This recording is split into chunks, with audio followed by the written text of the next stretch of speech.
Muy buenas tardes, hermanos, amigos, Dios les bendiga. Les habla su amigo Freddy Torre Mendoza. Que el cielo me los siga ayudando a todos y me les dé mucha sabiduría. Hoy vamos a hablar un tema muy importante que es el bautismo. ¿Cuál importante? Miles de personas en el mundo se bautizan de diferentes formas. Pero hoy vamos a hablar qué significa el bautizo. ¿Ha hecho el bautizo el efecto que es? ¿Ha cambiado la persona? ¿La persona ha sido muerta en el yo o solamente se ha bautizado para cumplir un requisito no más, para pertenecer a una iglesia o un movimiento, pero realmente no pertenece a Cristo? Vamos a orar, porque la única forma para poder nosotros entender es orando, ¿cierto? Yo siempre he orado, siempre oro por estos programas. Cuando me presento ante ustedes, yo he orado antes, pero quiero hacerlo de esta manera aquí ustedes para que ir educando la mente, en la cual debemos orar siempre de rodillas. En el culto público, en el privado, nadie lo debe hacer irrespetuosamente de pie. En ninguna iglesia, en ninguna parte, deben respetarse al soberano. Esto lo hacían los escribas y fariseos porque el orgullo no los dejaba doblegarse. Pero hay que doblegarnos porque el orgullo no nos sirve. Hay que sepultar este orgullo. Vamos a orar. Mientras ustedes están allí, yo voy a orar de rodillas. Vamos a hacer la oración de rodillas para pedirle a Dios que nos dé sabiduría. Amén. Cariñoso Dios, pido una bendición muy especial por este programa en esta tarde, para entenderlo el bautizo y poder orar a ti. Guíanos a entender, danos tu Espíritu Santo, ayúdenos a entender lo que significa el bautizo realmente de corazón y ayúdenos a ser respetuosos hacia ti, Señor, arrodillarnos. No necesitamos atavios, no necesitamos cosas para presentar un mensaje, no se necesita cosas, se necesitas a Cristo, al Espíritu Santo. Hoy queremos presentar el mensaje en su pureza, en su verdad, en la realidad, sin ninguna afición, sin ninguna imaginación, sino lo que así dice Jehová. Levántanos con tu bondad, bendice al oyente en Jesús. Amén y amén. Muy bien, hermanos, gracias a Dios porque ustedes nos han podido oír, escuchar lo que el Señor quiere hablarnos hoy. Yo quiero abrir la palabra de Dios en el libro de Hechos 17:30. Dice la palabra de Dios, dice de esta forma: pero Dios, habiendo pasado por alto los tiempos de esta ignorancia, ahora manda a todos los hombres en todo lugar que se arrepientan. El Señor dice que a través del libro de Hechos 17:30, léanlo en su casa, léanlo con comentarios adventistas, léanlo con diccionario cristiano, lean la palabra de Dios, créanle a ella, analícela, revísela, no coma entero. El problema de nosotros es que no meditamos, no revisamos bien el texto, no revisamos el punto, la coma, comillas, todo eso no lo revisamos, pasamos muy en alto, leemos y no meditamos. Por esa razón a veces se nos pasa por alto todas estas preciosas verdades y a veces el enemigo se aprovecha de esto. Cuando usted y yo no lo hacemos, el diablo sí se aprovecha. Y entonces nos leen la Biblia y no la entendemos. Nos están diciendo una verdad, pero revuelta con una mentira y no la comprendemos. No definimos cuál es la mentira y cuál es la verdad y la pasamos por alto. El enemigo nos da una verdad, pero detrás va una mentira. Siempre lo ha hecho así y de esa manera para podernos engañar.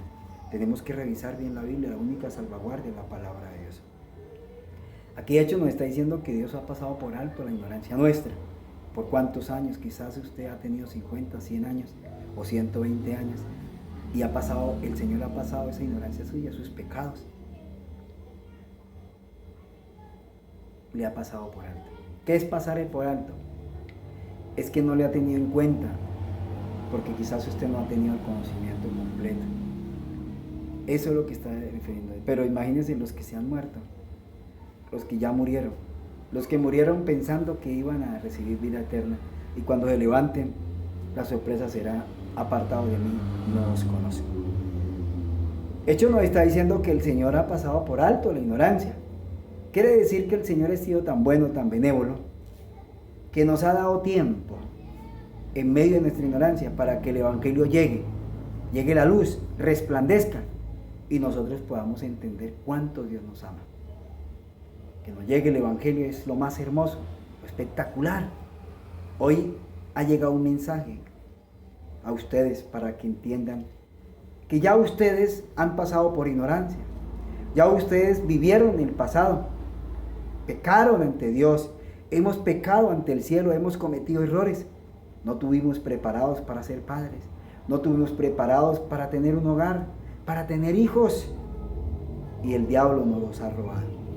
Por la ignorancia, porque quizás tuvimos un poco de conocimiento, leímos a la ley, al testimonio, pero pasamos por alto porque no quisimos andar en la luz. Tuvimos conocimiento, pero quisimos seguir en la sinvergüencería del mundo, en los deseos del mundo. Quisimos andar detrás de ellos, creyendo que era importante, para sentirnos importante ante un mundo. Y no nos interesó cuidar la grey. No nos interesó cuidar el primer santuario, el primer templo, mi vida. Vivir una vida de santidad, una vida de entrega. No lo entendíamos. Y pensábamos, cuando llegó el Evangelio, la luz, nos hablaron de un bautizo, nos hablaron de una fe, nos hablaron de una segunda venida de Cristo, nos hablaron que teníamos que arrepentirnos y convertirnos, pero muy por encima. No nos definieron que apartarnos, arrepentirnos y convertirnos significaba abandonar la vida antigua de esa ignorancia, ya no seguir en la misma ignorancia. Teníamos que apartarnos del pecado, de la malicia, de las cosas del mundo, de las modas del mundo, de la forma como el mundo nos había enseñado a comer, de las tradiciones de los papás, de las tradiciones de mamá, de las tradiciones de las iglesias, de las tradiciones de los pastores, las tradiciones de aquí de los vecinos, de los amigos. Todo eso teníamos que habernos apartado, pero no nos lo enseñaron. Nos hablaron muy general el pecado, nos hablaron que lo malo era dejar de tomar, dejar de fumar, no consumir ninguna droga como la marihuana, el bazuco, que eso sí era pecado. Tomar cerveza era pecado, fumar cigarrillo era pecado, pero no nos dijeron que pecado también era dejar de orar, seguir con las tradiciones de papá, creerle a un hombre más que a Dios, que eso era pecado, que eso nos traía desgracia. No nos dijeron que violar los mandamientos de Dios en cualquier escala, de mayor a menor, era pecado. Nos enseñaron que los mandamientos algunos eran más duros, o algunos sí se podían cumplir, tenían más respeto que otros, pero la ley de Dios toda se debe respetar. Por tal razón, pues no entendimos cuál era el respeto realmente al soberano. No nos enseñaron a tener temor de Dios. Cuando la Biblia decía en Apocalipsis 14:7, teme a Dios y dale honra, porque la hora de su juicio ha llegado. No lo mencionaron, no lo leyeron, pero no se aplicaba a la vida diaria. No se aplicaba en el ser humano. ¿Qué era el temor a Jehová? El temor a Jehová es aquello que yo le temo, no por temor, por miedo, sino porque lo respeto, porque lo amo, porque Él lo ha dado todo por mí. Pero eso no lo aprendimos. Lo aprendimos en la teoría, pero en la práctica, irrespetuosos, porque orábamos de pie. Hacíamos un culto sudados, sucios. Nos arrodillábamos muy poco de rodillas. Nuestro hablado era distinto. Nuestra forma de ser, nuestro carácter es igual al del mundo. No se veía el carácter reflejado al de Cristo. No se veía amor. Entonces, todas estas cositas no nos enseñaron doctrina de fondo. Las normas en el vestir, las normas en el comer, las formas en el hablar. No nos enseñaron discipulado. No nos dijeron que el discipulado tenía condiciones. Y las condiciones eran que no solamente era creer en el Evangelio, como lo decía Pablo en Filipenses 1:29, sino era también sufrir por el Evangelio. Que eso nos iba a traer problemas.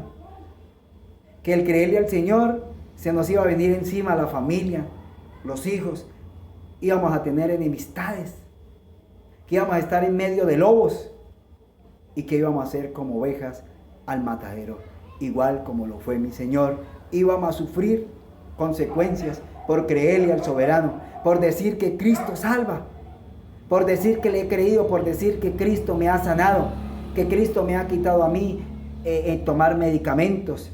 En el caso mío, yo me tomaba 10 pastillas diarias, 300 en el mes, para el dolor, para las alergias, para la gripa, para los cambios climáticos, para poder dormir, para poder caminar, para tener resistencia, para los malestares.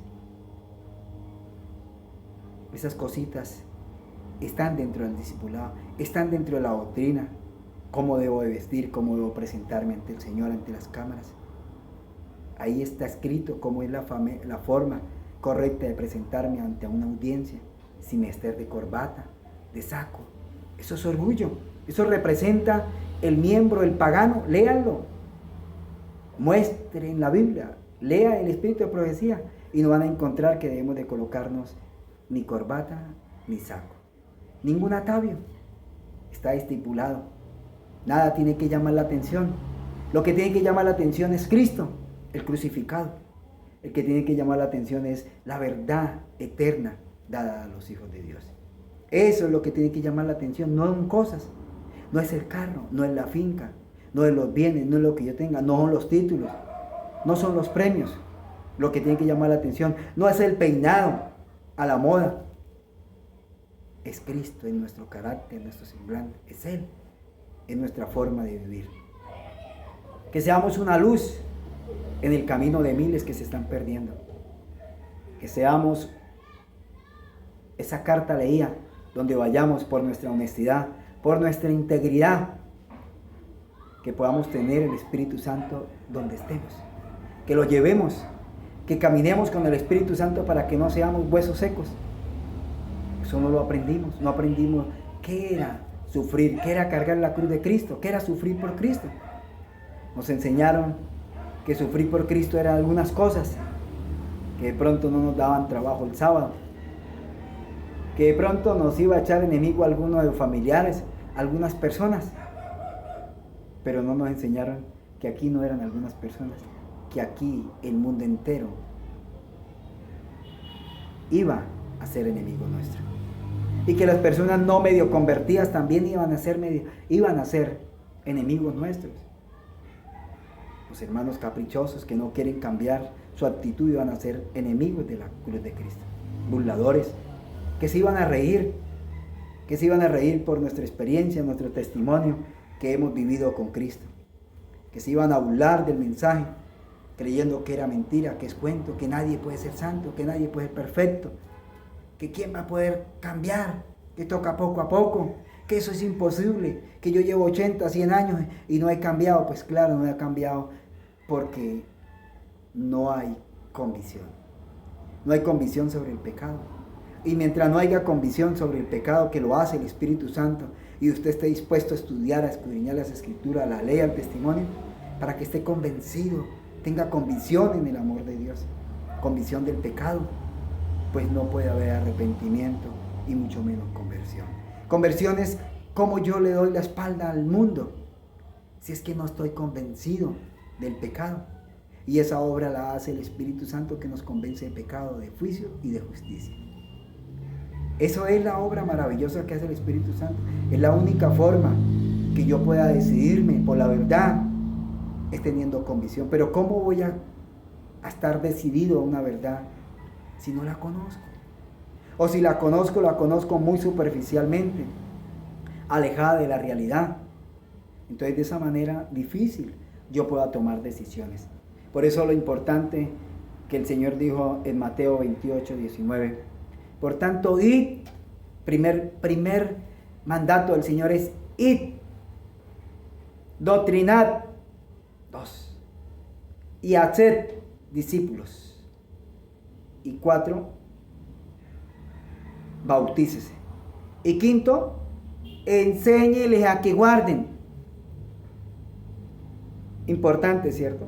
Dios no le está haciendo llamados a nadie que vaya a predicarle a otro cuando ni siquiera ha sido adoctrinado, ni siquiera sabe cómo debe cuidar su cuerpo,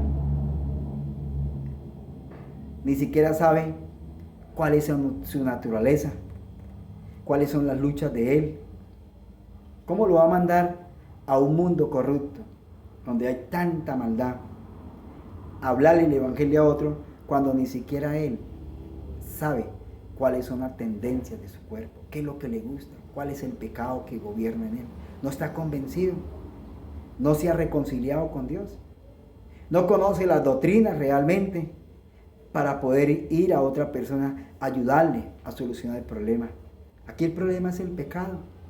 La gente está envuelta en el pecado, tiene muchas dificultades, luchas.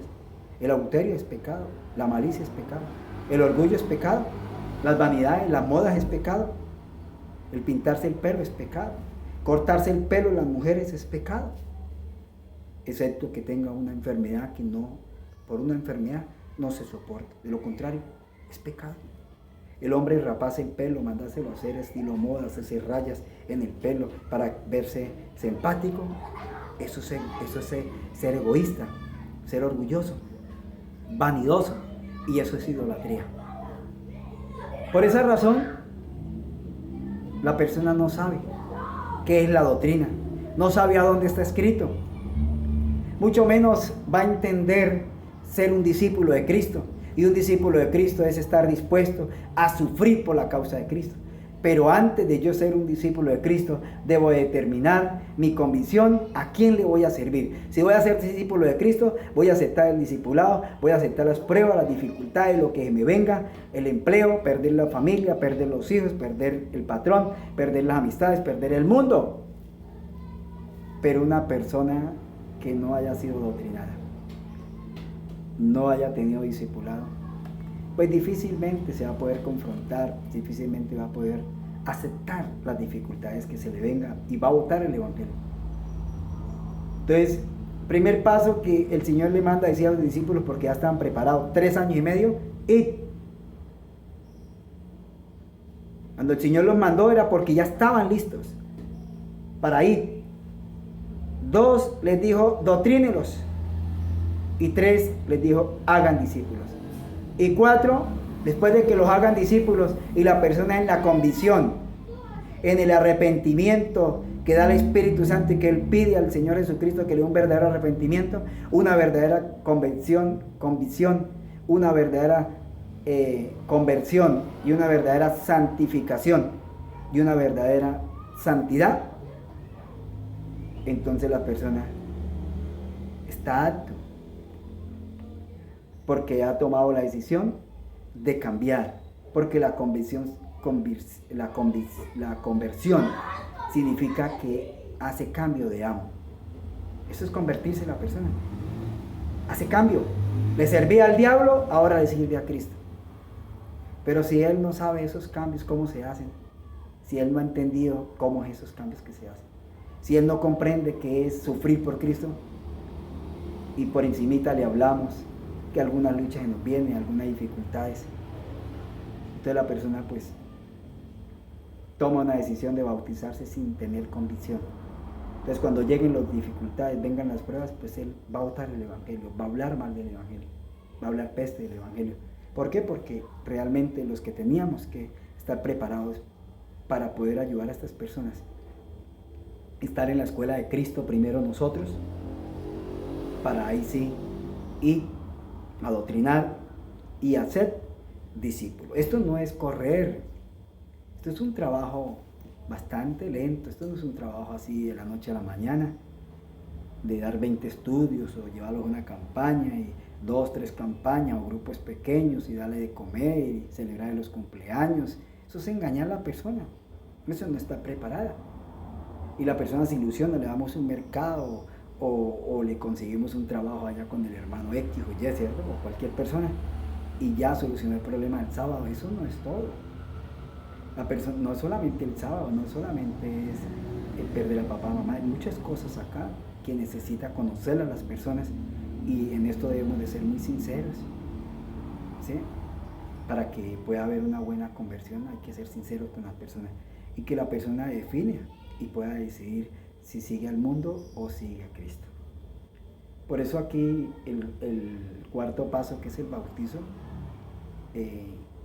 no se ha hecho bien. Y entonces la persona con emociones, porque le dieron un mercado, porque le dieron trabajo, porque el hermano X le dio plata, lo ayudó, y de agradecimiento se bautiza. La gente es muy agradecida, porque la gente piensa que esto es política. Así es la política. En la política llegan y le pagan el recibo, les ayudan, les dan ropa, llevan al médico, les dan besitos en la mejilla, los llaman por su nombre, le dice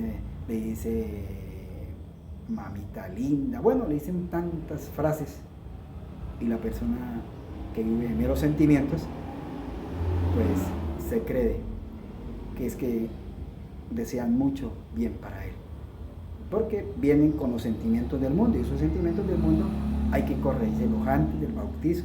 Hay que enseñarle que es un sentimiento del mundo para que no viva de emociones, porque muchos viven de emociones y se bautizan en el momento, le muestran películas de Jesús, testimonios maravillosos de la Biblia, el paralítico, del etíope, de Felipe cuando fue al etíope, cómo fue llamado, de Cornelio, de muchas frases de la Biblia, de hombres que bautizaron, de Pedro cuando bautizó a 3,000, a 4,000, y cómo bautizaban y cómo se bautizaron.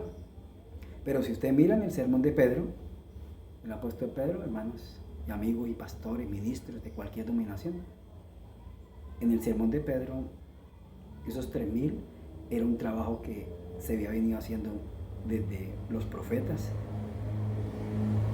Jesús, el trabajo que vino el Señor Jesús a hacer tan maravilloso, de sanar, de ayudar a la gente, de fortalecerla, de ayudarles. Mire que Jesús no llevaba a nadie a la iglesia a bautizarla y a sacar blancos. Eso no fue el método de Cristo, no fue el método de Miller, no fue el método de los apóstoles, no.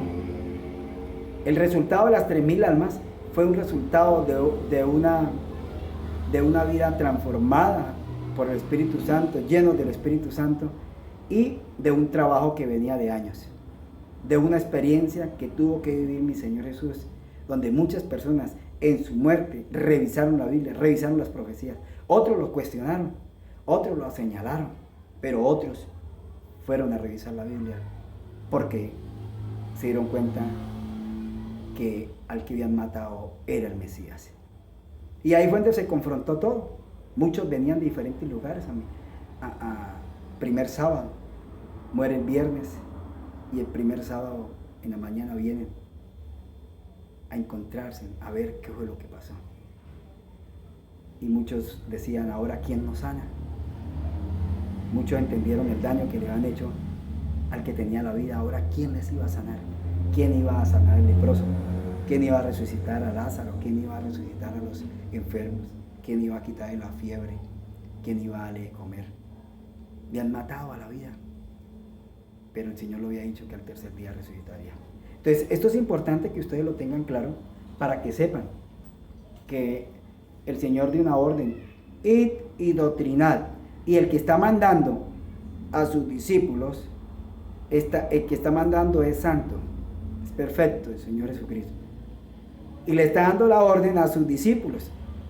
Quiere decir que usted, si se siente como discípulo o embajador de Cristo, debe entender que usted debe estar reconciliado con Dios, debe estar convertido, debe de estar viviendo una vida de santidad, una reforma y un radiamiento en su vida. Su carácter debe estar pareciéndose al de Jesús, su vida, sus hechos, su testimonio debe ser el testimonio de hablar de Jesús, pero lo que usted habla de Jesús es porque usted lo vive. Que si alguien lo acusa, es un acusamiento falso, goces, alégrese. Pero si es verdad, rápido tiene que pedirle a Dios que lo ayude y apartarse del mal. Entonces se está haciendo hoy el bautizo muy ligero. Se están haciendo muchos reavivamientos y reformas a la ligera. Algunos hacen reavivamientos, otras iglesias hacen reformas, pero ambos tienen que ir unidos. Reforma y reavivamiento, para que se vean realmente los cambios en tu vida. Entonces, si una persona se bautiza sin conocer, sin saber cómo hacerlo, y lo hace por emoción y se bautiza, pues va a volver a fracasar en su vida. Pues igual de ser un amigo de Cristo, es un enemigo. Por eso muchas personas cuando se le dice algo de la Biblia, la rechazan. Son enemigos de la cruz, porque ellos fueron mal doctrinados, fueron engañados con la verdad y fueron engañados, porque eso es engaño. David lo dijo, mire, David lo dijo en estas frases. En el Salmo 15, David dijo estas palabras: ¿quién habitará en tu tabernáculo? ¿Quién morará en tu monte santo? El Señor le responde: el que anda en integridad y hace justicia y habla verdad en su corazón, el que no calumnia con su lengua, ni hace mal a su prójimo, ni admite reproche alguno contra su vecino. Ni admite reproche alguno contra su vecino, dice David. Aquel cuyo ojo vil es menospreciado, pero honra a los que le temen al Señor Jehová. El que anda, el que aún jurando en daño suyo, no por eso cambia. Quien su dinero no dio a usura, ni contra el inocente admite cohecho. El que hace estas cosas no resbalará jamás. La Biblia es clara. Yo lo estoy leyendo de la palabra de Dios. Yo no me lo estoy inventando. Esto está en Salmos 15, del 1 hasta el 5. David lo estaba diciendo clarito, ¿cierto? ¿Quién, Señor? ¿Quién puede estar en tu monte santo? El íntegro. Entonces, ¿cómo puede usted ir a engañar a su hermano, diciéndole que se bautice, hablándole de profecías por encima en 15 días, 8 días, convertirlo aceleradamente, hablarle de Daniel, de santuario, enviar, traer personas de diferentes partes para que haga una campaña por 8 días y pueda presentar conversiones que no son dadas por el Espíritu Santo, porque así no obra el Espíritu Santo. El Espíritu Santo lo que hace es convencer de pecado, de juicio y de justicia. Así lo dice la palabra de Dios en Juan 16, 8. Mira, en Juan 16, 8, la palabra de Dios dice cómo es que obra el Espíritu Santo. Entonces, ¿cómo es que nosotros estamos haciendo llamados a la ligera, conversiones a la ligera, arrepentimientos superficiales? Las personas están arrepentidas por encima, superficial. No hay conversión, no han cambiado de amo porque no lo han entendido. No tienen convicción, no saben qué decisión tomar. No se les ha enseñado el camino derecho. No se les ha enseñado la derecha y la izquierda para que la persona tome decisiones por dónde se va, si se va por el camino derecho, el de Dios, o se va por el camino torcido del enemigo. Pero la persona no tiene esta definición, no las tiene claras. Por tal razón, la persona piensa que puede bautizarse con aretes, pintada, con el pelo pintado, planchado. Ellos piensan arreglando las cejas, viéndose imperfecto lo que Dios ha hecho perfecto. Es que arreglan acá las pestañas con labiales. Piensa que así es que a Dios le agrada que se vea pintada para que se vea en las cámaras bonitas. Aquí no necesitamos presentarnos bellos. Aquí lo que necesitamos es presentar la verdad tal como es en Jesús. Eso es lo que necesitamos. No necesitamos nada más. Necesitamos es el poder del Espíritu Santo, que es el que convence de juicio, de justicia. Mire lo que dice Juan 16, hermanos. Esto no me lo estoy inventando yo. 16:8 dice la palabra del Señor. Cuando Él venga, convencerá al mundo de pecado, de justicia y de juicio. Cuando Él venga, el Espíritu Santo convencerá el mundo de pecado, porque es que necesita el mundo convencerse que lo que está haciendo las fiestas, las 12 fiestas del año, fiesta entre semana, el escuchar música diabólica, que eso es satánico, cualquier género de música es mala. La música del Señor es sacra, es santa, solemne. No se necesita huya, necesita que se cante de corazón, que se alaba a Dios de corazón. La música del mundo sí necesita que se baile, que se mueva, que la persona sienta, porque es sentimiento del mundo, sentimiento a las modas. Entonces, que Dios nos bendiga, hermanos, Dios nos ayude, que seamos fieles a Dios, que el cielo nos acompañe y más adelante seguiremos hablando de esto. Vamos a orar para que Dios nos ayude a ser fieles. Señor, gracias por darnos la oportunidad de este estudio maravilloso. Vamos a seguir estudiando sobre el bautizo. Enséñanos y danos tu Espíritu Santo y bendice a la audiencia que haya entendido qué es lo que Dios quiere de ellos. En Jesús para sus pecados. Amén y amén. Amén. Dios nos bendiga, Dios nos guarde a todos. Amén y amén.